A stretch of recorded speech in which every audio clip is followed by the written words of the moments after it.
大家好，歡迎收睇扭計骰，我係細路。今集要講嘅係紐卡素賽後總結。作客終於開齋之後，主場迎來兩場對熱刺同埋般尼，究竟球隊嘅表現係點呢？事不宜遲，我哋開始。熱刺之前已經介紹過啦，就直接睇陣容。整體就同愛華頓嗰場差唔多，只係右翼先用梅菲，同中場收起般奴用東拿利。一開波紐卡素已經好積極咁樣逼搶，賀爾同和特美特都有射門。之後東拿利角球斬唔起，熱刺都有花段嘅攻勢，不過有賀爾同埋丹搬去攔截。之後攻勢到翻紐卡素，班尼斯落底傳中，亦有梅菲文圖嘗試試斬，但落點一般，俾唔到一啲好頂得嘅球員喺尾處頂。之後情況亦都穩定翻，罰球同傳中都令馬力洲頂到幾球。之後都有射門機會，梅菲傳俾祖靈頓射門，可惜中柱。之後熱刺亦多翻控球攻勢。上半場紐卡素體力逼搶，主導控球同埋攻勢，但未能夠拉開比數。下半場東拿利即刻換入般奴，一開始班尼斯射門，和特美特再頂，可惜唔入。之後連續有幾個角球，不過都係無功而還。攻勢到翻熱刺，賀維見攻唔掂，即刻作出輪換，班尼斯梅菲換入哥頓同埋伊蘭加。70分鐘，哥頓有信心拎到波，直接爆落底。和特美特修正俾般奴遠射，射入網仔，領先1-0。之後再有機會，哥頓再次傳中，米利執到個波，可惜射門被擋。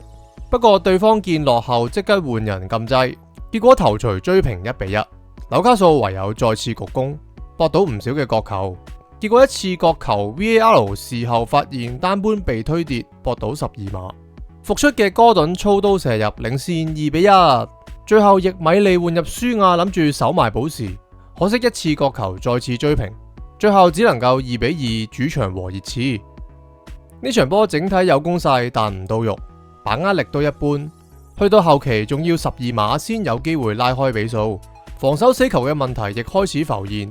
加時咁樣輸翻2分出嚟，的確係幾洩氣，可以有好多做得更好嘅地方。但係依家一周相助嘅情況下，只能夠盡快收拾心情，準備下一場。跟住係主場對般尼，般尼從來不易。作為升班馬，雖然暫時排喺19位有10分，但已經贏過3場，證明實力未去到同英超不能競爭嘅地步。而呢隊波都同紐卡素有啲聯繫，包括前名宿教練 Scott Parker 喺2005年為紐卡素上陣55場，攻入過4球。而龍門就係我哋非常親切又熟悉嘅杜巴卡。陣容方面，中堅用舒亞搭住馬力洲，單搬左閘，中場變動都幾大。左右中場用韋洛克同埋積及藍斯，哥頓、和特美特、伊蘭加繼續正選。一開局就有一種未企穩嘅感覺，包括輸角球同埋文圖解圍，仲有一球對方遠射都幾牙煙。情況之後改善翻啲，包括韋洛克傳中同文圖傳中，仲有韋洛克前場搶到個波俾和特美特起腳，可惜被擋。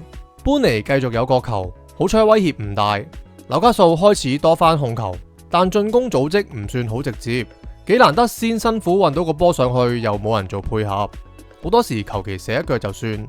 29分鐘，對方球員過分保守，令球隊有角球，結果因為查比亞、東拿利、賀爾都唔喺度，所以就由般奴去開，點知佢一腳就曲飛網頂，領先1-0。之後哥頓喺附近都搏到罰球，般奴再次操刀射門，可惜出界。之後哥頓有個好靚嘅反擊傳中，可惜伊蘭加未到，唔啱位，調整角度後再射，只能夠逼到角球。42分鐘，哥頓神來之筆直線傳俾跑前嘅伊蘭加，結果因為單刀被推跌，判防守球員直紅離場，球隊逼得一個罰球。舒亞主射，杜巴卡擋出，般奴角球再次嘗試用同一招，可惜角度欠奉。哥頓落底傳中，對方球員手球被判12碼，佢親自操刀冷靜射入，領先2-0。下半場紐卡素攻勢繼續，包括哥頓落底傳中、般奴遠射等等。之後收起單搬韋洛克，換入賀爾同埋米利，但係情況就有啲膠着，大部分時間都拎住個波，但攻勢唔多，只有哥頓嘗試遠射。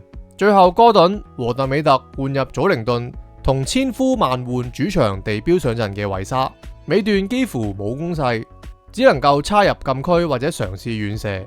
補時階段更有藍斯被罰手球判班尼有12碼，藍斯道捉啱路但撲唔到，令班尼追翻一球。韋沙最後亦有個機會，可惜把握唔到。最終紐卡素以2-1主場擊敗班尼。整體感覺雖然今場係主場，但睇得出教練有根據對班尼作調整，俾更多正選球員休息，不過效果就一般。其實呢場整體唔算打得好好，特別係入第一球波之前，球隊都幾混亂，又搶唔翻個波。特別係上半場對方逼得多個角球，感覺球隊受壓捱打。某程度上證實咗呢個策略係唔成功。轉捩點係班奴直入角球，同伊蘭加搏到對手防守球員紅牌打少一人，加上有球員手球被判12碼，呢3件事都係上半場尾段先發生，而下半場就算打多個人都未能夠拉開比數，算係發揮一般但贏得有運。不過老實講，今場班尼進攻乏力，見到球隊有嘗試新嘅戰術，包括兩翼兩閘都有嘗試打同一路，嘗試 overload 對手，其實都有效果，但唔算好多。加上今場對手打少一個，呢個戰術都要有待觀察。之後到講個別球員，班奴再一次成為入波英雄，仲要誇張地2場都係入有質素嘅世界波。英超同和特美特一樣攻入5球，並列隊內嘅第一。當攻擊球員進攻埋門乏力嘅時候，作為隊長挺身而出，再一次證明自己嘅價值。2場拎到4分，其實最多謝嘅應該係佢。韋沙雖然落場時間唔多，但係前場幾下同隊友撞牆都幾有威脅，同中意上腳控球再分波嘅和特美特打法好唔同，好期待佢之後同隊友夾熟有咩火花。文圖今場都有唔少失誤，奈何右閘傷晒，佢想唞嘅話得返梅菲客串打右閘，可能傷愈復出，需要慢慢重拾狀態。希望快啲變翻以前好冷靜、防守好穩陣嘅文圖。韋洛克表現真係唔錯，主動攔截同逼搶幾次拎翻控球。唔通季初連坐幾場後備，心心不忿，開始發奮急起直追？祖靈頓或者藍斯狀態不穩嘅時候，用韋洛克出半場的確係一個好好嘅選擇。連續幾場都有表現，唔通想傾續約？見到佢可以打翻起，相信球隊都願意樂見嘅。中場藍斯表現一般，呢場難得打足90分鐘正選，但睇唔到喺球場上有太大嘅作用，身體對抗性又一般，有球射門又唔中目標，臨尾仲要咁樣輸手球。